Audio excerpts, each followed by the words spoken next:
Hello everyone, welcome to my channel code story with Mike. तो आज हम अपने लीड कोड का 3440 करने वाले हैं। मीडियम मार्क्ड है। ठीक है, देखते हैं मोटिवेशन क्या है आज का। You still have 6 months in 2025। अभी भी बहुत टाइम है। ठीक है। Do you have the courage to work hard and get ready in next few months? If yes then go for it. Go and start today and show them. Okay, start करते हैं। 3440 reschedule meeting for maximum free time part 2 है। Part 1 की video कल ही आई थी, मेरे playlist में आपको दिख जाएगा चैनल पे। You are given an integer event time denoting the duration of an event. You are also given two integer arrays, start time and end time, each of length n. Exactly कल वाला ही, कल जैसा problem है।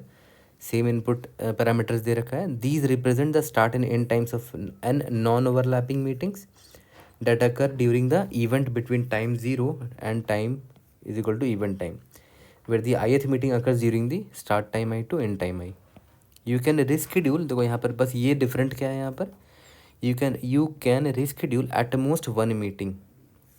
ज़्यादा से ज़्यादा एक ही meeting आप रिस्केड्यूल कर सकते हो by moving its start time while maintaining the same duration such that the meeting remain oh non overlapping to maximize the longest continuous period of free time during the event. ठीक है। Return the maximum amount of free time possible after rearranging the meetings. Note that the meetings can not be reschedule to time outside the event. ठीक है। And they should remain non overlapping. In this work, देखो ये जो part 2 वाला problem है ना, इसमें एक और डिफरेंस क्या है, it is valid for the relative order of the meetings to change. मतलब रिलेटिव ऑर्डर चेंज हो सकता है ना। जैसे मान के चलते हैं, यहाँ पर आपका एक इवेंट था, इवेंट 1, और यहाँ पर एक आपका इवेंट था, इवेंट 2 है। तो इवेंट 1 को अगर आप उठा के, सॉरी, इवेंट 1 को अगर आप यहाँ हटा के इवेंट 2 के बाद ला दोगे ना, तब भी चलेगा, है ना। रिलेटिव ऑर्डर चेंज हो गया, अब E2 पहले आ रहा है, E1 पहले आ रहा है, तो प्रॉब्लम नहीं है इस प्रॉब्लम में, इस वाले पार्ट 2 में।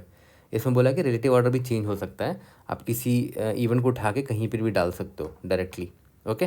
और यहाँ पर दे रखा है ज़्यादा से ज़्यादा एक ही इवेंट को आप उठा के डालोगे, उससे ज़्यादा नहीं डाल सकते। जैसे ये वाला एग्जाम्पल को देखो, इवेंट टाइम 0 से 5 दे रखा है, तो 0 से 5 का ये नंबर लाइन मैंने बनाया है, और 2 इवेंट है, 1 से लेकर 2 है एक, 3 से लेकर 5 है एक। ठीक है। तो ये मेरा इवेंट 1 हो गया, ये मेरा इवेंट 2 हो गया। ओके। तो इसमें क्या कर सकते हो कि जो इवेंट 1 है इसको शिफ्ट करके यहाँ पर साइड में कर दो। ठीक है। तो इससे होगा क्या, इसको अच्छे से बना देते हैं। ये इवेंट 1 को मैंने शिफ्ट करके यहाँ कर दिया, तो इवेंट 1 यहाँ आ गया। अब देखो ये जो फ्री ड्यूरेशन है ना, कितना हो गया, 2 हो गया। यही मेरा आंसर है ना। तो एक चीज़ नोटिस करो यहाँ पर, अभी मैं आपको एक चीज़ बता देता हूँ, याद करो। मान लेते हैं 2 यहाँ पर था, मान लेते हैं इवेंट 1 याद है स्टार्टिंग में यहाँ पर था ना, इवेंट 1 स्टार्टिंग में यहाँ पर था, और यहाँ पर देख लो फ्री टाइम कितना है, यहाँ पर फ्री टाइम जो है इसको F1 मान लेते हैं, और यहाँ पर फ्री टाइम कितना है, इसको F2 मान लेते हैं। ओके। तो अब एक चीज़ ध्यान दो, इस E1 को जब मैंने राइट शिफ्ट किया तो हुआ क्या कि ये E1 का जितना भी स्पेस था यहाँ पर वो खाली हो गया, है ना, वो फ्री टाइम बन गया। ठीक है। तो इसको E1 को जब मैंने यहाँ से हटा के यहाँ मूव किया, इधर, यहाँ पर E1 इधर आ गया, तो याद है यहाँ पर पहले E1 था, तो उसका ड्यूरेशन कितना था, E1 उसका वैल्यू था। उसका ड्यूरेशन निकाल सकते हो, ये रहा 2 से 1।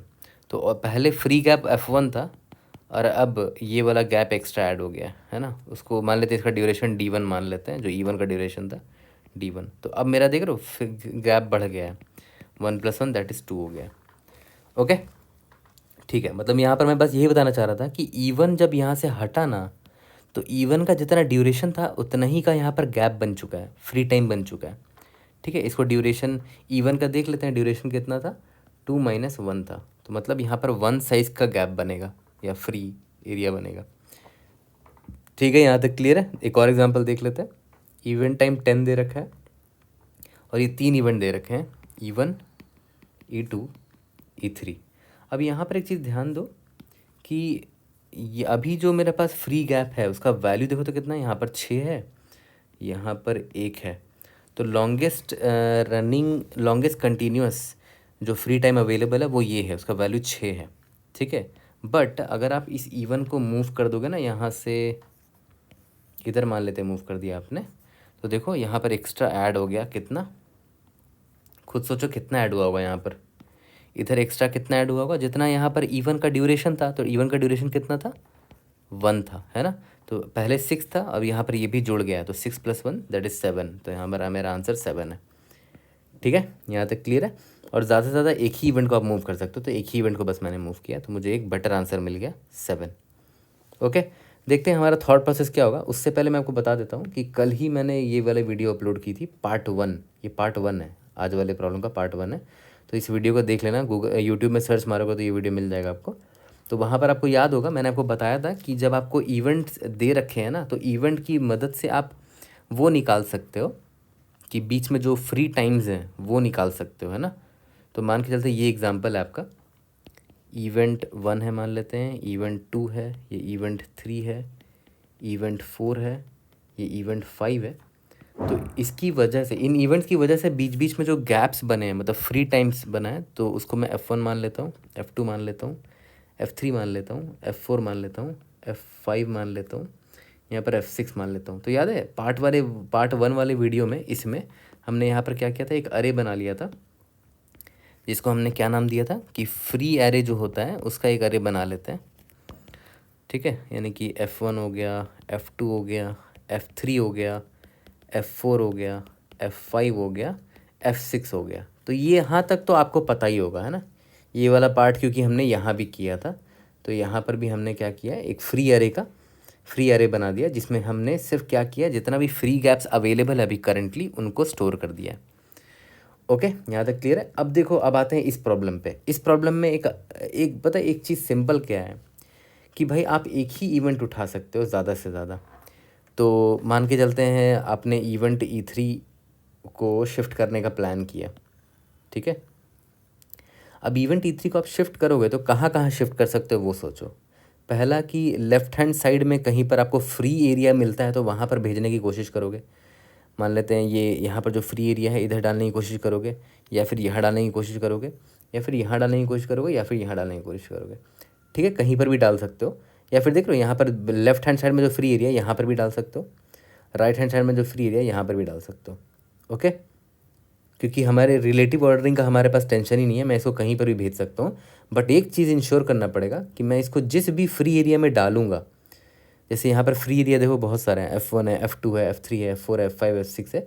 जिस भी फ्री एरिया में इसको डालूंगा वहाँ पर इस इवेंट को एकोमोडेट करने लायक कम से कम जगह होना चाहिए। जैसे यहाँ देखो इवेंट 3 को अगर मैं यहाँ पर लाऊं तो देखो यहाँ पर ये नहीं एडजस्ट हो रहा है, क्योंकि ऑब्वियस है ये फ्री टाइम कम ड्यूरेशन का है और ये इवेंट है बड़ा ड्यूरेशन का। तो हमें ये भी इंश्योर करना पड़ेगा कि भाई जहाँ पर भी मैं मूव करना चाह रहा हूँ वो गैप बड़ा होना चाहिए, या तो इसके बराबर होना चाहिए, इवेंट 3 के ड्यूरेशन के बराबर। ओके, तो देखो प्रॉब्लम में क्लियरली दे रखा है कि आप ज़्यादा से ज़्यादा मतलब एटमोस्ट एक इवेंट को ही शिफ्ट कर सकते हो, है ना। मतलब या तो एक इवेंट को शिफ्ट करो या तो किसी भी इवेंट को शिफ्ट नहीं करो, ये दोनों चीज़ आप कर सकते हो, पॉसिबिलिटी है। तो अगर मान लेते हैं आपने नो इवेंट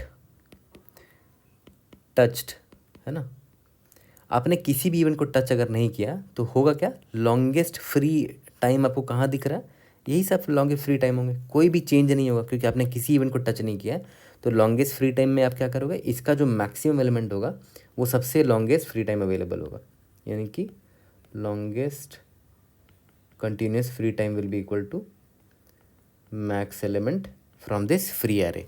ओके, तो एक तो ये केस बनता है कि आपने कोई भी इवेंट को टच नहीं किया। दूसरा केस क्या बनता है, 1 event touch, at most 1 event touch का बोल रखा प्रॉब्लम है, तो एक इवेंट को मैंने टच कर लिया, उसको उठा के मैं कहीं डालूंगा। ओके, अब एक चीज़ ध्यान दो, अगर मैं किसी इवेंट को उठा के डालता हूँ कहीं पर, जैसे मान लेते हैं कि इसको अभी हटा देते हैं, इवेंट को हटा देते हैं, मान के चलते हैं मेरे पास ये गैप था, मेरे पास F1 गैप था सिर्फ, ठीक है, मेरे पास यहाँ पर इतना बड़ा F1 का गैप है, तो ये बड़ा गैप है ऑब्वियस है। तो यहाँ पर मैंने क्या किया, मैंने देखा कि अच्छा F3 को मान लेते हैं, मुझे मान लेते हैं E3 को मूव करना है, इस इवेंट को मान लेते हैं मैंने इसको चूज़ किया। तो अगर मान लेते हैं मैं इसको मूव करता हूँ तो अब वैसे कहाँ मूव करूँगा, जहाँ फ्री टाइम है, जहाँ पर जगह अवेलेबल उधर ही तो मूव करोगे। तो मान लेते हैं मैं यहाँ मूव करूँगा, तो देखो हो क्या रहा है ना कि यहाँ पर ऑलरेडी जो F1 था ना मेरा, वो तो बहुत बड़ा फ्री टाइम बचा हुआ था। बट E3 के आने की वजह से क्या हुआ कि 2 भाग में स्प्लिट हो गया, एक F1 यहाँ पर हो गया, एक F2 यहाँ पर हो गया, और वो दोनों ऑब्वियस है F1 से छोटे हैं। तो कंटिन्यूअस फ्री टाइम मेरा ऑब्वियस से घट चुका है। पहले F1 था, इतना बड़ा था, अब मेरा इतना छोटा छोटा हो गया है। ठीक है, तो इधर देखने से फ़ायदा ही नहीं है, यहाँ पर मुझे बेटर आंसर मिलेगा ही नहीं। बट मुझे कहाँ देखना चाहिए, जहाँ से मैंने E3 को लाया है। E3 को याद है मैंने यहाँ से लाया था ना, तो हो सकता है E3 जब यहाँ से हटा तो यहाँ पर एक गैप बन चुका है, देख रहे हो। तो यहाँ पर मुझे एक बड़ा सा कंटिन्यूस फ्री एरिया मिल रहा है ना। तो मुझे फ़र्क नहीं पड़ता E3 को मैं कहाँ मूव करूँ, तो मैं बस ये इमेजिन करूँगा कि मैंने E3 को हटा दिया है यहाँ से, कहाँ मूव किया मुझे फ़र्क नहीं पड़ता। हाँ, बस इंश्योर कर लेना कि यहाँ पर मान लेते हैं E3 है, इंश्योर कर लेना कि E3 के लेफ्ट हैंड साइड में कम से कम इतना कहीं पर गैप होना चाहिए जहाँ पर मैं उसको मूव कर सकूँ, या फिर E3 के राइट हैंड साइड में इतना बड़ा कहीं पर गैप होना चाहिए, फ्री एरिया होना चाहिए जहाँ पर E3 को मूव कर सकूँ। कहीं पर भी मूव करने लायक जगह होगा तो मूव कर देंगे, नहीं होगा तो नहीं मूव कर सकते हैं इसको। ठीक है, एटलीस्ट लेफ्ट या राइट में कहीं पर भी E3 को मूव करने लायक जगह होना चाहिए था। ठीक है, नहीं होगा तो नहीं करेंगे, कोई बात नहीं। ठीक है, तो अगर कर देते हैं तो देखो होगा क्या। ठीक है, तो दो केसेस यहाँ पर अराइज होता है। व्हेन वी शिफ्ट और मूव बोल सकते हो, क्योंकि मैं इसको कहीं पर भी भेज सकता हूँ, मूव एन इवेंट। ठीक है, अब मैं अगर एक इवेंट को मूव करता हूँ तो देखते हैं क्या क्या सिनारियो बनकर आता है मेरे लिए। तो देखो मैंने यही वाला एग्जांपल ले लिया है, ठीक है। और मान के चलते हैं हम इस इवेंट को उठाने वाले हैं, E3 को चेंज करने वाले हैं, और मान के चलते हैं लेफ्ट हैंड साइड ही में या फिर राइट हैंड साइड में जगह है अवेलेबल जहाँ पर E3 को डाला जा सकता है। तो मान लेते हैं मैंने इसको उठा के मूव कर दिया कहीं पर। अब देखो E3 को जब मैंने मूव किया, यहाँ से एकदम कम्प्लीटली हटा दिया, तो देखो मेरे पास यहाँ पर एक और फ्री एरिया मिल चुका है, जिसका ड्यूरेशन कितना होगा, एग्जैक्टली E3 का जितना ड्यूरेशन रहा होगा। तो मान लेते हैं उसका ड्यूरेशन D3 था। ठीक है, तो यहाँ पर जो मेरे पास फ्री एरिया बनकर आ रहा है, फ्री एरिया वो बनकर आ रहा है इसके बगल में, देख रहे हो E3 के बगल में जो गैप था F3 था, E3 के बगल में जो गैप था यानी कि F4 था, और E3 चले जाने के बाद E3 की वजह से जो यहाँ पर गैप बना है यानी कि D3। ठीक है, तो यहाँ पर मुझे एक ये फ्री एरिया मिल रहा है। ठीक है, तो मैं अपने रिजल्ट में कंपेयर करता रहूँगा कि ये अगर मुझे बेटर मिला है तो मैं रिजल्ट में अपडेट कर दूंगा कि ये बेटर आंसर है। ठीक है, एक तो पॉसिबिलिटी ये हो गया कि मैं E3 को कम्प्लीटली मूव कर दूँ कहीं पर। ठीक है, यहाँ पर मैं लिख देता हूँ केस 1 कंप्लीटली रिमूविंग नहीं मतलब मूविंग, कंप्लीटली मूविंग इवेंट, मतलब इवेंट को आपने कंप्लीटली हटा के कहीं और डाल दिया है ना। और यहाँ पर मेरा अजम्पशन ये है कि मैंने E3 को जब मूव किया तो राइट हैंड साइड या लेफ्ट हैंड साइड कहीं पर भी स्पेस अवेलेबल था जहाँ पर E3 जा सकता है, इतना बड़ा गैप अवेलेबल था लेफ्ट या राइट में जहाँ पर स्पेस अवेलेबल था। ठीक है, तो और दूसरा पॉसिबिलिटी देखो क्या हो सकता है, इसको मैं डुप्लीकेट कर लेता हूँ, इसी में ड्रॉ करके दिखाता हूँ। दूसरा पॉसिबिलिटी ये है कि भाई अगर ये मान लेते हैं यहाँ पर मेरा E3 था, ठीक है, एक मेरा केस 2 पता है मुझे क्या मिल के आ रहा है, कि अगर मैं E3 को कहीं दूर मतलब कहीं पर कंप्लीटली मूव ना करके शिफ्ट कर रहा हूँ। ठीक है, इसका मतलब यहाँ मैं लिख देता हूँ शिफ्ट टू एडजेसेंट। ठीक है, तो देखो इससे मतलब मैं क्या बोल रहा हूँ कि मैं इसको उठा के या तो यहाँ राइट शिफ्ट कर दूँ, तो होगा क्या कि E3 जब यहाँ पर गया तो ऑब्वियस सी बात है होगा क्या कि ये E3 जब यहाँ चला जाएगा, मान के चलते हैं E3 यहाँ पर आ गया और यहाँ पर F4 जो गैप था ना वो भर गया ना, तो इसका मतलब F4 यहाँ पर आ गया। ठीक है, ये सिंपल शिफ्ट किया है मैंने, तो ये F4 जो फ्री टाइम था वो यहाँ आ गया। तो अब देखो ये वाला एक बड़ा एरिया मुझे मिल चुका है, फ्री एरिया F3 + F4 मिल चुका है। ठीक है, तो यहाँ पर मैं लिख देता हूँ कि मैंने क्या किया, राइट शिफ्ट बस मार दिया इसको, राइट में फ्री एरिया में शिफ्ट मार दिया इसको। तो हुआ क्या कि F3 + F4 मेरा एक नया फ्री एरिया निकल कर आया। ओके, या फिर अगर मैं इसको लेफ़्ट शिफ्ट करता तो तब भी सेम ही आंसर आता, क्योंकि देखो मान लेते हैं अभी E3 मेरा यहाँ पर था और यहाँ पर मेरा F4 था। इस बार मैं क्या बोल रहा हूँ, इसको एडजेसेंट में शिफ्ट कर रहा हूँ बट लेफ्ट साइड शिफ्ट कर रहा हूँ। तो होगा क्या कि F3 इधर आ जाएगा, ठीक है, और यहाँ पर E3 शिफ्ट हो जाएगा। ठीक है, तो अभी भी जो फ्री एरिया बन कर आया है वो भी तो वही बन कर आया है, F3 +F4। तो फ़र्क नहीं पड़ता कि आप उसको लेफ़्ट शिफ्ट करो एडजेसेंट में या राइट शिफ्ट करो एडजेसेंट में, है ना। लेफ़्ट शिफ्ट भी करोगे तब भी वही आ रहा है, देखो F3 + F4 ही आ रहा है ना। तो फ़र्क नहीं पड़ता लेफ़्ट या राइट शिफ्ट कर रहे हो एडजेसेंट में, वो आंसर सेम ही आएगा, है ना। F3 F4 ही आएगा। तो एक पॉसिबिलिटी ये बनकर आता है, इसके अलावा और कोई पॉसिबिलिटी है ही नहीं, है ना। आप या तो इसको कहीं और ही मूव कर दिए तो उसकी वजह से यहाँ पर एक पूरा वॉइड बन चुका है, तो इतना बड़ा एरिया मिल जाएगा, या तो आपने उसको आजू बाजू में ही शिफ्ट कर दिया तो उसकी वजह से जो उसके लेफ्ट और राइट हैंड साइड में जो गैप था वो सम होके इतना फ्री एरिया मिलेगा आपको, ठीक है। तो बस यही दो पॉसिबिलिटी आपको हर इवेंट के लिए चेक करते चले जाना है ना। जैसे अगर इवेंट 1 के पास आऊँ तो इवेंट 1 के साथ भी मैं सेम चीज़ चेक करूँगा जो अभी इवेंट 3 के साथ चेक किया है, कि क्या मैं इवेंट 1 को लेफ़्ट या राइट शिफ्ट करूँ या फिर इसको उठा के कहीं और ही डाल दूँ, ठीक है। सिमिलरली सेम सवाल E2 से भी पूछूंगा कि क्या मैं तुम्हें लेफ़्ट या राइट शिफ्ट करूँ या फिर मैं तुम्हें उठा के कहीं और डाल दूँ। तो देख रहे हो यही दो केस बनता है हर इवेंट के लिए, केस 1 एंड केस 2। हाँ, एक केस और था जो मैंने स्टार्टिंग में बताया था कि भाई आपने किसी इवेंट को शिफ्ट नहीं किया, तो उसमें तो मैंने वो बोल दिया था कि जो इसका मतलब जो एग्जिस्टिंग है वही मेरा फ्री एरिया रहेगा और उनमें से जो मैक्सिमम फ्री एरिया रहेगा वही मेरा आंसर होगा, ठीक है। बट अगर आपने मूव किया तो उसमें दो केस बनकर आता है, केस 1 एंड केस 2। उसमें से आपको मैक्सिमम अपडेट करते चले जाना है, ठीक है। यहाँ तक क्लियर है। तो देखो मैंने यहाँ पर एक एग्जांपल लिया है एक्सप्लेन करने के लिए, जो हमारा ऊपर ऑब्जर्वेशन था, थॉट प्रोसेस था। तो मान लेते ये इवेंट हमारा दे रखा है और यहाँ पर फ्री एरे याद करो हम लोग कैसे बनाते थे। सबसे पहले देखते थे कि यहाँ पर कोई फ्री टाइम है क्या, नहीं, यहाँ पर 0 है, ठीक है। फिर उसके बाद इवेंट 1 के बाद यहाँ पर एक फ्री गैप है 6 साइज़ का। उसके बाद यहाँ पर एक फ्री गैप है 1 साइज़ का। उसके बाद देखो यहाँ पर फ्री गैप है ही नहीं, है ना, क्योंकि ये इवेंट 3 एग्जैक्टली यहाँ ख़त्म हुआ है, तो वहाँ पर फ्री गैप मेरा एग्जैक्टली 0 है। ओके, ठीक है। तो अब एक चीज़ ध्यान दो, एक एक करके जैसे मान लेते हैं, यहाँ मैं लिख देता हूँ कि ये F1 है जो कि 0 के बराबर है, फिर ये मेरा F2 है, ये मेरा F3 है और यहाँ पर मेरा F4 है जो कि 0 के बराबर है। यहाँ मैं लिख भी देता हूँ कि ये F1 है, F2 है, F3 है, F4 है। ओके, तो एक एक करके सभी इवेंट के पास चलते हैं। सबसे पहले मान के चलते हैं मैं इस इवेंट के पास आया, तो मेरे पास ऑप्शन है कि या तो मैं इस इवेंट को अपने लेफ़्ट और राइट ही शिफ्ट कर दूँ, ठीक है, या फिर इसको उठा के कहीं और डाल दूँ। तो केस 1 में क्या होगा कि इस इवन को मैं कहीं उठा के डालना चाहता हूँ, कम्प्लीटली यहाँ से हटाना चाहता हूँ।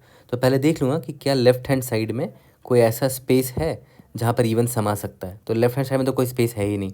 राइट हैंड साइड में देखता हूँ। अच्छा हाँ, एक चीज़ याद रखना कि ये तो इवन के जो लेफ़्ट और राइट हैंड साइड में जो स्पेसेस है, मतलब ये F1 हो गया और ये F2 हो गया, ये तो मेरा केस 2 है ना।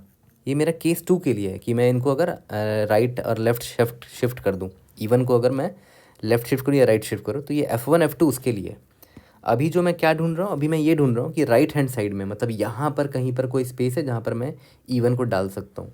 तो देखता हूँ यहाँ पर मुझे एक स्पेस दिख रहा है जिसका साइज़ कितना 1 है और इवन का भी मेरा ड्यूरेशन का साइज़ 1 है, तो ये यहाँ पर जा सकता है। तो इवन को अगर मैं हटा के यहाँ मूव कर देता हूँ, इधर आ जाएगा वो, क्योंकि इवन का साइज़ एक्चुअली में 1 है, ठीक है। तो यहाँ पर मैंने क्या किया, इवन को डाल दिया, ये मेरा इवन यहाँ आ गया।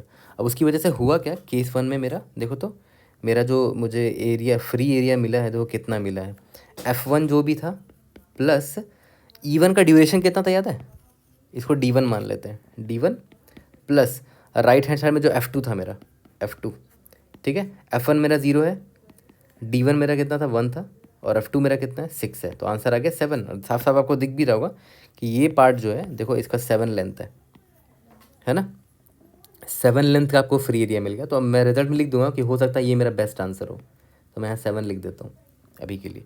लेकिन केस 2 भी क्या है मेरे पास कि मैं उसको राइट या लेफ़्ट शिफ्ट करूँ, तो राइट या लेफ़्ट शिफ्ट करूँगा तो उस केस में मैंने क्या बताया था, चाहे राइट शिफ्ट करो एडजेसेंट या चाहे लेफ़्ट शिफ्ट करो एडजेसेंट, आंसर बस क्या होता है, उसके आजू बाजू में जो फ्री एरिया था ना F1 और F2, उनका बस समेशन होता है। मैंने आपको ऊपर दिखाया था। तो उस केस में फ्री एरिया क्या निकल कर आएगा, F1 + F2 निकल कर आएगा, ठीक है, क्योंकि ये इवन कम्प्लीटली हटा नहीं है, बस आजू बाजू शिफ्ट हो गया है, ठीक है। तो F1 + F2 ही सिर्फ एरिया निकल कर आएगा। F1 मेरा 0 था और F2 मेरा कितना है, यहाँ पर देखो तो F2, इस पार्ट को मैं पूछ रहा हूँ, F2 कितना है 6 है ना, ये रहा यहाँ पर लिखा भी है, F2 मेरा 6 है तो इस बार मेरा आंसर 6 आया, which is not better than 7, तो मेरा 7 ही अभी मैक्स आंसर है। ठीक है, सेम सवाल अब मैं क्या करूँगा, ये मेरा पहला इवेंट के पास मैं गया था, अब मैं सेम सवाल इवन को वापस से मैं यहाँ लिख देता हूँ। अब मैं यहाँ पर आऊँगा तो सेम सवाल मैं E2 से भी पूछूंगा कि भाई मेरे पास 2 ऑप्शन है तुम्हारे लिए, तुमको मैं या तो लेफ़्ट शिफ्ट करूँ या राइट शिफ्ट करूँ, दूसरा ऑप्शन क्या है कि तुमको मैं कम्प्लीटली मूव कर दूँ कहीं पर। ठीक है, तो अब एक चीज़ ध्यान दो, फिर से मैं एक चीज़ रिपीट कर रहा हूँ क्योंकि हो सकता है बहुत लोग कन्फ्यूज़ हो सकते हैं इस पार्ट पे।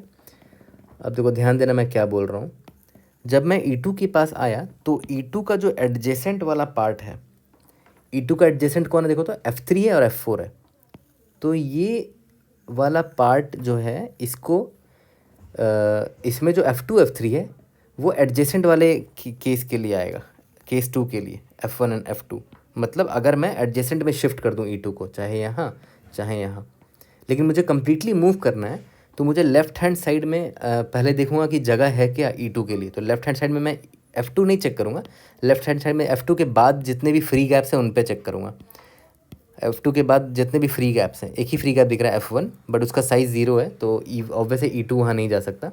और राइट हैंड साइड में F3 भी मैं नहीं देखूंगा, F3 के बाद का देखूंगा कि कोई गैप है जहाँ पर E2 आ सकता है। तो यहाँ पर F4 मुझे दिख रहा है, बट F4 का साइज़ 0 है, E2 का साइज़ 1 है, तो ऑब्वियसली E2 वहाँ नहीं जा सकता। ठीक है, और F2 और F3 मैं क्यों कंसिडर नहीं कर रहा हूँ, क्योंकि भाई वो तो केस 2 में कवर हो ही जाएगा, है ना। मतलब उस केस में मैं क्या करूँगा, इस E2 को जब मैं लेफ़्ट शिफ्ट कर रहा हूँ, मतलब मान लेते हैं यहाँ पर लगा रहा हूँ, ठीक है। तो F2 देखो, पहले F2 इतना था, अब इस पार्ट में ये E2 आ गया तो F2 यहाँ से इधर आ गया। याद करो पहले E2 यहाँ पर था, बट E2 ने ये जगह दे के ये जगह ले लिया, तो F2 पर कोई इम्पैक्ट नहीं बना, बस F2 प्लस F3 अब मर्ज हो सकता है, एक बड़ा स्पेस आपको मिल गया F2 प्लस F3। ठीक है, यहाँ तक क्लियर है। तो इसीलिए तो अब क्या कर सकते हैं हम लोग, यहाँ पर इवेंट 1 बना देता हूँ वापस से, इवेंट 2 था सॉरी, ठीक है। और ये मेरा F2 था, इतना बड़ा, है ना, इतना बड़ा जो है ये मेरा F2 है। तो केस 1 तो पॉसिबल ही नहीं है, क्योंकि मैं इवेंट 2 को यहाँ पर लेफ़्ट में कहीं नहीं भेज सकता क्योंकि जगह ही नहीं है ना, कोई ऐसा स्पेस नहीं जो इवेंट 2 को अकोमोडेट कर सके। राइट हैंड साइड भी नहीं भेज सकता क्योंकि कहीं पर अकोमोडेट नहीं हो पाएगा इवेंट 2। तो मेरे पास केस 1 एप्लीकेबल ही नहीं है इस केस में, तो केस 2 एप्लीकेबल है। केस 2 में मैं क्या करूँगा, मैं इवेंट 2 को उठाऊँगा और इसको लेफ़्ट शिफ्ट मार दूँगा। ठीक है, सिर्फ शिफ्ट मार रहा हूँ इस बार, कहीं मूव नहीं कर रहा। तो यहाँ पर लेफ़्ट शिफ्ट मारा तो यहाँ पर आ गया। तो इससे इस शिफ्ट की वजह से हुआ क्या कि F2 अब मेरा यहाँ से लेकर यहाँ तक हो चुका है ना, ये मेरा 2 हो गया, 2 से लेकर 8 तक हो चुका है। तो F2 में देखा है तो नेट चेंज कुछ नहीं आया, बस E2 यहाँ पर आ गया और जितना स्पेस यहाँ पर E2 ने लिया उतना स्पेस उसने यहाँ पर F2 को दे भी दिया। ठीक है, तो ओवरऑल यहाँ पर मुझे क्या कितना स्पेस मिल रहा है देखो, तो यहाँ से लेकर F3 तक मिल रहा है, क्योंकि F3 भी अब मर्ज हो सकता है F2 से। ठीक है, तो यहाँ पर इसीलिए हम लोग क्या करते थे केस 2 में F2 प्लस F3 करते थे, है ना। तो F2 प्लस F3 यहाँ पर करते हैं, देखते हैं क्या होता है। F2 प्लस F3, F2 मेरा क्या देखो तो 6 है, F3 मेरा 1 है, तो 6 प्लस 1 दैट इज़ 7। सही बात है, देखो 7 लेंथ का मुझे वो मिल गया ना, ये रहा, यहाँ से लेकर यहाँ तक का मिल गया, यानी कि 7 लेंथ का आपको फ्री स्पेस मिल गया है। तो मेरा बेस्ट आंसर अभी भी 7 ही है, तो मैं कुछ अपडेट नहीं करूँगा यहाँ पर। ओके, ठीक है, तो ये मैंने इवेंट 2 को भी चेक कर लिया। अब इवेंट 2 को वापस से मैं लिख देता हूँ, इवेंट 2। ठीक है, यहाँ पर मेरा F3 है, यहाँ पर मेरा F2 था। ओके, अब सेम सवाल मैं जाऊँगा और इससे पूछूंगा इवेंट 3 से। ठीक है, इवेंट 3 के लिए एडजेसेंट कौन है वो देख लेते हैं पहले ही। इवेंट 3 के लिए एडजेसेंट है F3 और F4। F4 0 है बट स्टिल एडजेसेंट है वो उसके, है ना। तो F3, तो क्या मैं केस 1 एप्लीकेबल है क्या, देख लेते हैं। केस 1 एप्लीकेबल कब होगा, जब मैं E3 को कम्प्लीटली कहीं पर मूव कर पाऊँ। तो E3 को मैं राइट हैंड साइड में कहीं पर मूव नहीं कर सकता क्योंकि राइट हैंड साइड में कुछ बचा ही नहीं है ना। और लेफ्ट हैंड साइड में E3 को मैं मूव कर सकता हूँ, यहाँ पर मूव कर सकता हूँ। देखो इतना बड़ा स्पेस अवेलेबल है जहाँ पर E3 को मूव किया जा सकता है। तो E3 को मैं यहाँ से हटा के देखो यहाँ पर मूव कर सकता हूँ। ठीक है, ओके, अब देखो ध्यान देना, E3 को जब मैंने मूव किया तो यहाँ पर कितना स्पेस बन के आ गया देखो, तो ऑलरेडी F3 था यहाँ पर, फिर यहाँ पर देख रहे हो E3 था, बट उसका ड्यूरेशन कितना होगा, D3 होगा मान लेते हैं। तो F3 plus D3 plus F4 एक आपके पास वो आ गया, एक फ्री एरिया मिल गया। तो मैं लिख देता हूँ F3 तो था ही already, D3 duration of event 3 क्योंकि वो यहाँ से कम्प्लीटली हट चुका है, प्लस F4। F3 की वैल्यू क्या है, 1 है। D3 का वैल्यू क्या है, जो इवेंट 3 का ड्यूरेशन था, इवेंट 3 का ड्यूरेशन 1 था। F4 मेरा 0 है, तो आंसर कितना आया, 2 आया, which is very less than my current answer. तो ऑब्वियस सी बात है मेरा आंसर 7 ही बेस्ट है। ओके, केस 2 क्या होगा, ये तो केस 1 होगा कि मैंने E3 को पूरा कम्प्लीटली मूव कर दिया। केस 2 में क्या होगा कि ये दो जो D3 जो यहाँ पर जो लेफ्ट हैंड साइड में E3 था, सॉरी F3 था, राइट साइड में जो F4 था, वो दोनों सिंपली मर्ज हो जाएगा। तो यहाँ पर इस बार क्या होगा, F3 प्लस F4 होगा, F3 प्लस F4। F3 मेरा 1 था और F4 मेरा 0, तो आंसर 1 आया। Obviously these are not good answers, मेरे पास बेस्ट आंसर 7 ऑलरेडी है, तो इसका आंसर 7 ही है। ठीक है, तो देखा है तो प्रॉब्लम एक्चुअली में सिंपल था, और ये पार्ट 1 से भी ज़्यादा सिंपल मुझे इसलिए लगा क्योंकि इसमें कंस्ट्रेंट बहुत अच्छा दे दिया था कि आप सिर्फ एक ही इवेंट को ज़्यादा से ज़्यादा मूव कर सकते हो। ठीक है, तो उसको उठा के आप कहीं भी डाल सकते हो, तो दो ही केस बनता है, या तो उठा के कम्प्लीटली हटा दो वहाँ से, कम्प्लीटली हटाओगे तो केस 1 बनता है, और कम्प्लीटली नहीं हटा के बस लेफ्ट और राइट शिफ्ट करोगे तो केस 2 बनता है। यही दो केस बनता है। यहाँ तक क्लियर है। तो देखो आई थिंक सबसे कोर पार्ट जो था इस प्रॉब्लम का वो हमने ऑलरेडी क्रैक कर लिया। आप चाहे तो वीडियो पॉज करके कोड करने का स्टार्ट कर सकते हो, बट उससे पहले कुछ इंपॉर्टेंट पॉइंट्स जो आपको जानना ज़रूरी है वो मैं आपको बता देता हूँ। ऐसे याद है जो मेरा पार्ट 1 था इस प्रॉब्लम का, उसमें मैं क्या करता था, सिंपली गैप अरे बनाता था और इसमें स्लाइडिंग विंडो लगा देता था। बट यहाँ पर स्लाइडिंग विंडो की ज़रूरत ही नहीं है, यहाँ पर मैक्सिमम एक ही इवेंट को आप शिफ्ट कर सकते हो और उस इवेंट को आप शिफ्ट करके कहीं भी डाल सकते हो, ऑर्डर मेंटेन करने की ज़रूरत ही नहीं है। ठीक है, तो मान के चलते हैं, मैं अभी ऐसे मान के चलते हैं कि मैं यहाँ पर स्लाइडिंग विंडो लगाने की कोई ज़रूरत नहीं है। मान के चलते हैं मैं डायरेक्टली यहाँ पर आया, ठीक है, मतलब मैं इंडेक्स आई मेरा मूव कर रहा था, और मान के चलते हैं मैं अभी F4 वाले गैप को एनालाइज कर रहा हूँ। ठीक है, अब F4 वाला गैप कहाँ पर है वो देखो, यहाँ पर है, सॉरी F4 वाला गैप यहाँ पर है ना। तो अब देखो ध्यान दो, F4 वाला गैप किससे मर्ज हो सकता है, F3 से मर्ज हो सकता है, अगर मैं इस इवेंट को, इस E3 को कम्प्लीटली यहाँ से हटा दूँ। ठीक है, तो इसका मतलब क्या है कि मैं केस 1 अगर बात करूँ तो अगर इंडेक्स आई मेरा F4 पर है तो केस 1 में, केस 1 के लिए ड्यूरेशन मेरा ये होगा, और जो एक और जो एडजेसेंट गैप है वो ये होगा F3। ठीक है, तो मैं एक्चुअली में इसकी बात कर रहा हूँगा अगर मैं इंडेक्स आई पर हूँ यहाँ पर तो। ठीक है, तो मेरा केस 1 क्या होगा वो मैं देख लेता हूँ यहाँ पर। Case 1 will be equal to F3 plus इसका ड्यूरेशन मान लेते हैं D था, D प्लस F4। दूसरा केस 2 का क्या आएगा कि भाई F3 और F4 बस होगा, सिंपली दोनों में जो मैक्स होगा मैं अपडेट करता जाऊँगा अपने आंसर को। बट एक ज़रूरी चीज़ और सुनो यहाँ पर कि भाई इंडेक्स आई अगर यहाँ पर है तो इसका इंडेक्स देखो तो 3 है ना, और जो मेरा जो इवेंट है E3 उसका इंडेक्स क्या होगा, 0 1 2 होगा, है ना, 0 1 2। मतलब फ्री एरे में जिस इंडेक्स पर आप हो उस इंडेक्स -1 करोगे तो वो इवेंट वाले एरे से आपको मिल जाएगा, है ना। ये रहा E3 किस पे है, इंडेक्स नंबर 2 पर है। ठीक है, तो मुझे बस कुछ नहीं करना है, मुझे एंड उसका ड्यूरेशन निकालने के लिए क्या करूँगा, एंड टाइम ऑफ i-1th में जो इवेंट है minus start time of i-1th में जो इवेंट है, तो उसका मुझे ड्यूरेशन D ऐसे मिल जाएगा। ठीक है, ड्यूरेशन तो निकाल लिया। अब इसके बाद एक ज़रूरी चीज़ क्या है, याद करो मैं आपको बोलता था ना कि केस 1 के लिए मुझे E3 का ये भी तो चेक करना पड़ेगा कि मैं मूव कर भी पाऊँगा कि नहीं, लेफ्ट हैंड साइड में या राइट हैंड साइड में, कहीं पर जगह होना भी तो चाहिए। तो एक तरीका ये है कि आप लीनियरली चेक करते चले जाओ। ठीक है, अभी मान लेते हैं यहाँ पर आप E3 है तो लीनियरली चेक करो लेफ्ट हैंड साइड में, इसको नहीं, है ना, क्योंकि ये तो मेरा वो है एडजेसेंट वाला है। इसके अलावा जो यहाँ पर है इसको चेक करो कि यहाँ पर E3 आ सकता है, यहाँ पर E3 आ सकता है, यहाँ पर नहीं आ सकता तो राइट हैंड साइड में चेक करो कि यहाँ पर E3 आ सकता है, यहाँ पर E3 आ सकता है, यहाँ पर E3 आ सकता है। तो लीनियरली आपको चेक करना पड़ेगा। ठीक है, तो लीनियरली चेक करने के बजाय आप पता है एक अच्छा चीज़ क्या कर सकते हो, आप पहले ही स्टोर करके रख लो कि लेफ्ट हैंड साइड में सबसे बड़ा गैप कौन सा अवेलेबल है और राइट हैंड साइड में सबसे बड़ा गैप कौन सा अवेलेबल है। ठीक है, अगर वो सबसे बड़ा गैप जो है वहाँ पर भी ये E3 नहीं आ पा रहा है तब तो ऑब्वियस है लेफ्ट हैंड साइड में कहीं पर भी नहीं आ पाएगा। ठीक है, सिमिलरली राइट हैंड साइड में भी जो सबसे बड़ा गैप होगा, मान के चलते हैं सबसे बड़ा गैप ये था राइट हैंड साइड में, और अगर ये E3 यहाँ पर भी नहीं आ पा रहा तो ऑब्वियस है बाकी गैप्स में भी नहीं आ पाएगा, ना इधर आ पाएगा ना इधर आ पाएगा, कहीं नहीं आ पाएगा, क्योंकि सबसे बड़ा गैप यहाँ था और यहीं पर नहीं आ पा रहा है।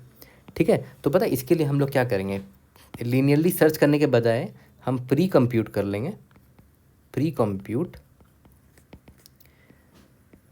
मैक्स लेफ्ट अरे नहीं, मैक्स लेफ्ट फ्री और मैक्स राइट हैंड साइड में फ्री एरिया कौन सा है हर इंडेक्स के लिए, वो हम स्टोर कर लेंगे कहीं पर, है ना। जैसे अभी तो E3 के साथ आप क्वेश्चन कर रहे हो, मान लेते हैं फ्यूचर में आप E5 में जब आओगे तो E5 का ये रीजन होगा, और E5 के लिए आपको फिर से चेक करना पड़ेगा लेफ्ट हैंड साइड में कौन सा ऐसा रीजन है जहाँ पर ये E5 को एकोमोडेट कर पाएगा, राइट हैंड साइड में कौन सा है जहाँ पर E5 एकोमोडेट कर पाएगा। तो उससे अच्छा है कि आप हर एक इंडेक्स के लिए, हर एक इवेंट के लिए लेफ्ट हैंड साइड में मैक्सिमम लेफ़्ट फ्री आपको पता चल जाए कांस्टेंट टाइम में, वो स्टोर कर लो। Maximum right free right hand side में हर इंडेक्स का क्या है वो स्टोर कर लो। ठीक है, तो उससे आपको ढूंढने की ज़रूरत नहीं पड़ेगी, आप डायरेक्टली अगर आपको मैक्स पता है लेफ़्ट और राइट में, और E3 जो मेरा इवेंट है ना, उसका ड्यूरेशन कितना था, उसका ड्यूरेशन था D था। ठीक है, तो अगर इसका ड्यूरेशन मैक्स लेफ़्ट से भी बड़ा निकल कर आ गया है ना, एंड मैक्स राइट से भी बड़ा निकल कर आ गया, मतलब ये ना ही लेफ़्ट जा पाएगा ना ही राइट जा पाएगा, या फिर इन दोनों में से किसी में भी वो अकोमोडेट हो गया तो वी आर गुड, इसको मैं भेज सकता हूँ और केस 1 में अप्लाई कर सकता हूँ कि मैं इवेंट 3 को कहीं मूव कर सकता हूँ। ठीक है, यहाँ तक क्लियर है। तो ये प्री कंप्यूट वाला पार्ट इंपॉर्टेंट था यहाँ पर।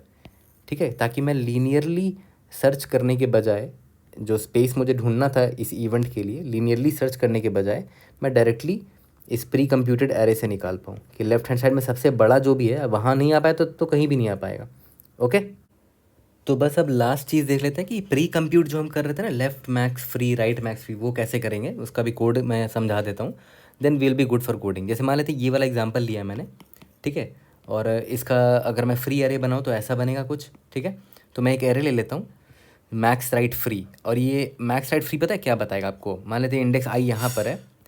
ठीक है, तो आपको ये बताएगा, मान लेते इंडेक्स आई यहाँ पर है, तो इसके राइट हैंड साइड में कौन सा सबसे बड़ा ये फ्री स्पेस बचा हुआ है। ठीक है, इस इंडेक्स पर अगर आऊँगा तो इस इंडेक्स पे जो भी वैल्यू होगी यहाँ पर वो ये बताएगा कि इसके राइट हैंड साइड में सबसे बड़ा फ्री स्पेस कौन सा अवेलेबल है, मैक्सिमम। ओके, तो ऑब्वियस बात है, इसको अगर आराम से फिल करना है, ईजिली फिल करना है, राइट हैंड साइड का आपको पता करना है, तो आप राइट हैंड साइड से ट्रेवर्सल स्टार्ट करो। तो देखो हमें अल्टीमेटली चाहिए क्या कि फॉर एनी गिवन इंडेक्स आई, है ना, मुझे पता होना चाहिए कि राइट हैंड साइड में मैक्सिमम फ्री एरिया कौन सा है। ठीक है, तो राइट हैंड साइड से स्टार्ट करते हैं। मान लेते हैं इंडेक्स आई यहाँ पर है, तो इसके राइट हैंड साइड में कुछ है ही नहीं, तो ऑब्वियस बात है इसके राइट हैंड साइड में 0 मैक्सिमम वैल्यू होगा। ठीक है, तो फिर इंडेक्स आई मेरा यहाँ पर आया, है ना, मतलब यहाँ पर, तो मुझे जानना क्या कि इसके राइट हैंड साइड में मैक्सिमम क्या है। तो ऑब्वियस बात है अब तक जो मैंने मैक्सिमम दे रखा मुझे यहाँ से मिल जाएगा, मतलब मैक्स राइट फ्री i+1, है ना, मतलब अब तक जो मैंने मैक्सिमम देख रखा है वो मुझे इससे मिल जाएगा। और अभी जो करंट कैंडिडेट एक और आया, क्योंकि देखो आई पहले यहाँ था फिर यहाँ पर आया, तो ये F7 एक नया कैंडिडेट आया है, तो मैं देख लूँगा कि फ्री एरे में जो इंडेक्स i+1 पर है इन दोनों में से मैक्सिमम कौन है, जो भी मैक्सिमम होगा उसको मैं यहाँ पुट करूँगा। ठीक है, मान लेते हैं F7 मेरा मैक्सिमम था। ठीक है, तो F7 पुट कर दिया मैंने यहाँ पर। ठीक है, इसका मतलब क्या हुआ, इंडेक्स 5 के राइट हैंड साइड में सबसे बड़ा फ्री गैप जो प्रेजेंट है वो F7 है, तो F7 हो गया। वही मैं क्या कहाँ साइन करूँगा, मैक्स राइट फ्री ऑफ आई में असाइन करूँगा। ठीक है, यहाँ तक क्लियर है। तो बस सिंपल से ये फॉर लूप चलेगा, और ये फॉर लूप मैं कहाँ से चलाऊँगा, इंडेक्स n, मान लेते इसका लेंथ अगर n है तो n-1 से स्टार्ट करूँगा, यहाँ से इंडेक्स 5 से स्टार्ट करूँगा, क्योंकि इंडेक्स 6 के राइट हैंड साइड में कुछ है ही नहीं, है ना। यहाँ तक क्लियर है। तो ये तो हो गया राइट हैंड साइड में मैक्सिमम फ्री कौन है वो स्टोर हो रहा है हर इंडेक्स के लिए। सिमिलरली मैक्स लेफ्ट फ्री के लिए भी सेम फॉर लूप लिखेंगे, बस ये यहाँ पर क्या है कि मैं लेफ्ट टू राइट ट्रेवर्सल करूँगा, और इसके लेफ्ट में कुछ है नहीं तो मैं इंडेक्स नंबर 1 से स्टार्ट करूँगा यहाँ से, तो इसका भी फॉर लूप एग्जैक्टली सेम होगा। देखो मैक्स लेफ्ट फ्री आई जो होगा वो क्या होगा, maximum of max left free right side है, राइट हैंड साइड वाले के लिए i+1 करते थे, यहाँ पर i-1 करेंगे, free array of I minus one. ठीक है, एग्जैक्टली सेम है, मतलब जो मैक्स राइट के लिए जो लाइन ऑफ कोड है ये रहा यहाँ पर, बस यहाँ पर भी सेम है, बस यहाँ पर क्या है, लेफ्ट टू राइट ट्रेवर्सल कर रहे हैं, तो इसीलिए यहाँ आई माइनस वन है, आई माइनस वन है, यहाँ पर आई प्लस वन है, आई प्लस वन है। तो ये बस 2 बार फॉर लूप लिख के मैक्स राइट फ्री और मैक्स लेफ्ट फ्री निकाल सकते हैं। ओके, ठीक है। तो ये जब निकल गया तो हम कोड करने के लिए आराम से रेडी हो सकते हैं। अब बस एक लास्ट चीज़ देख लो, मैंने आपको बताया था जब हम इटरेट कर करके आंसर निकाल रहे होंगे, तो यहाँ पर मैंने आपको दिखाया भी था कि मान लेते हैं अगर मैं इस वाले गैप के पास खड़ा हूँ, तो इसका मतलब मैं इस कंडीशन को लेके अभी देख रहा हूँ, मतलब मैं इसको देख रहा हूँ अभी करेंटली, क्योंकि मैं इंडेक्स आई पर हूँ, तो ये गैप कौन सा है, F4 है, फ्री एरिया ये वाला है। ठीक है, तो इसके बगल वाला जो होगा वो इवेंट को मैं देख रहा हूँ, तो उसका इवेंट कैसे निकालेंगे, देखो तो उसका ड्यूरेशन कैसे निकालेंगे, ये रहा in time of I minus वनथ minus start time of I minus वनथ event. ठीक है, और इसके बगल में जो एक गैप होगा फ्री एरिया, वो एडजेसेंट होगा इस E3 के, है ना। E3 के एडजेसेंट क्या क्या निकल कर आ गया, E3 के एडजेसेंट निकल कर आ गया ये वाला और ये वाला। ठीक है, तो अब देखो ध्यान दो, जब मान लेते मैं यहाँ पर हूँ, F4 पर हूँ, तो अगर मुझे चेक करना है कि लेफ़्ट हैंड साइड में कहीं पर मैं इस E3 को उठा के डाल सकता हूँ कि नहीं, तो मैंने आपको बताया था ना कि मैक्स लेफ़्ट फ्री जो अरे था मेरा, तो वहाँ पर मैं क्या कौन सा इंडेक्स डालूँगा। अभी देखो मैं करेंटली आई पर खड़ा हूँ, ठीक है, तो आई मतलब ये वाला गैप है, तो यहाँ पर आई मैं नहीं डाल सकता, क्योंकि अगर आई को मैं डालूंगा तो ये आई से लेफ्ट हैंड साइड में ढूंढेगा, मतलब इस F3 को भी कंसिडर कर लेगा।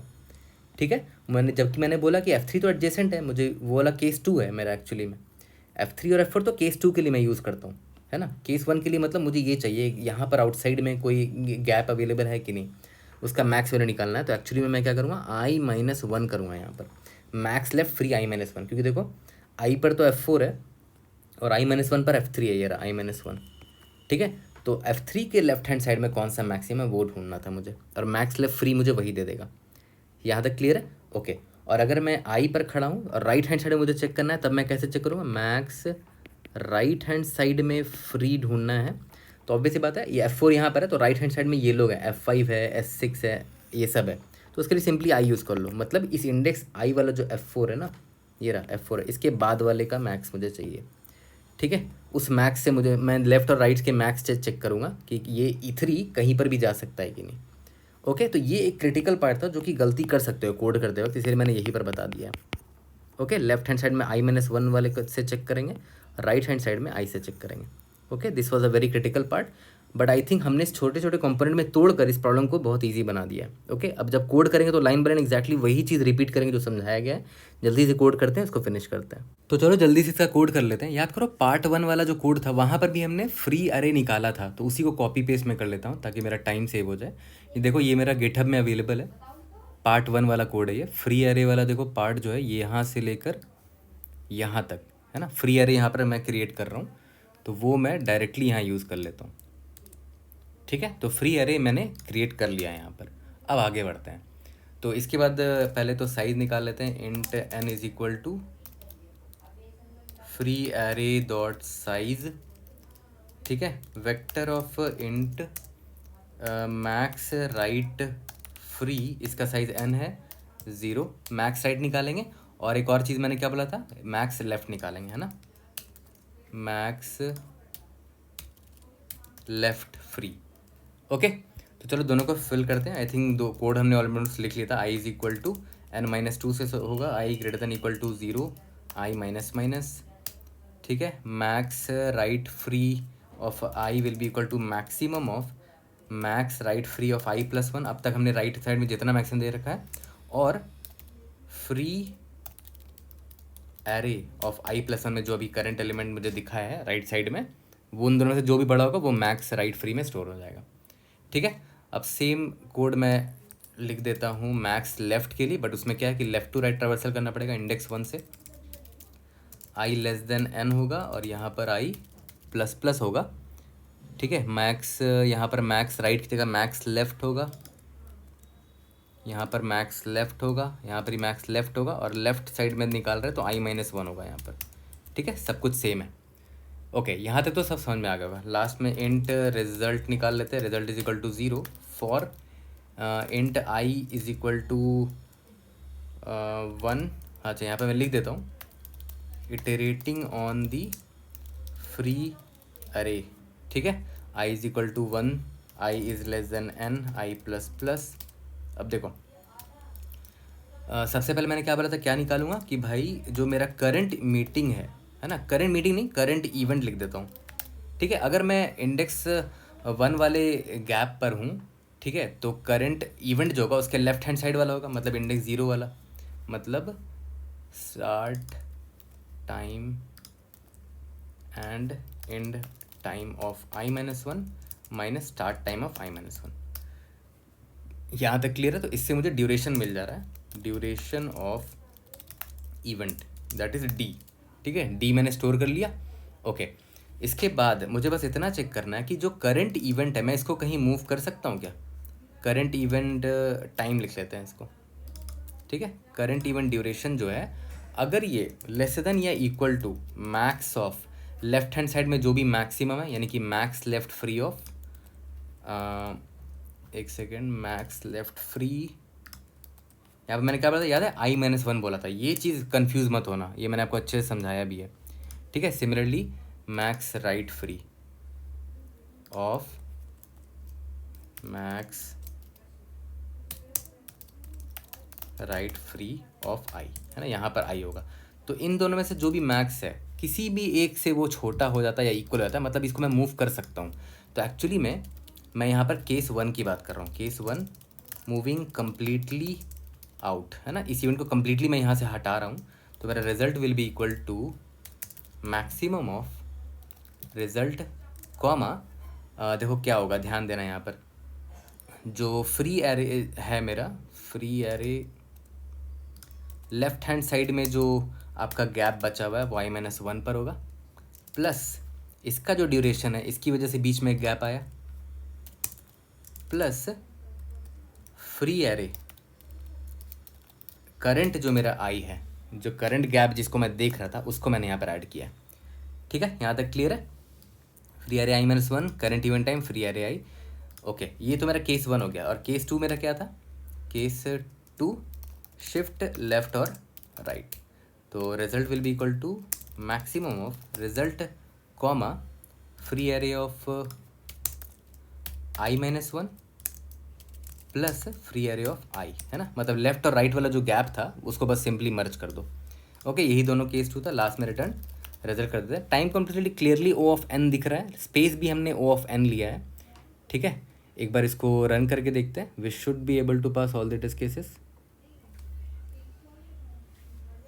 इसमें एक और इम्प्रूवमेंट कर सकते हो, बट वो आपके लिए होमवर्क होने वाला है। देखो, अगर आप नोटिस करो, मैक्स राइट तो आप कैलकुलेट कर लो, ठीक है, वो तो पहले ही आपको प्री कैलकुलेट करना पड़ेगा। मैक्स लेफ्ट कैलकुलेट करने की ज़रूरत नहीं है। आप पता क्या कर सकते हो, यहाँ पर इस फॉर लूप में आप जब इटरेट कर रहे हो तो इसी दौरान डायनेमिकली इसको कैलकुलेट करते रहो, है ना, डायनेमिकली कैलकुलेट करते रहो। एक सिंपल वेरिएबल ले लो, max left free is equal to 0, और डायनेमिकली कैलकुलेट करते रहो, यहाँ पर अपडेट करते चलो। तो ये आपके लिए होमवर्क वो आप करोगे, ठीक है। बट अभी के लिए मैंने मैक्स लेफ्ट और मैक्स राइट दोनों निकाल दिया है अपने ईज़ के लिए। तो लेट्स सी, सबमिट करके देखते हैं।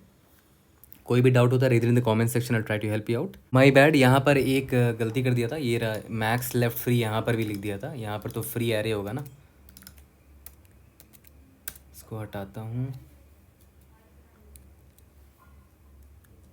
ठीक है। ये अपडेट कर दिया, बस सिली मिस्टेक हो गया था बस। लेट्स सी, कोई भी डाउट होता है, read in the comment section, I try to help you out. See you in the next video, thank you.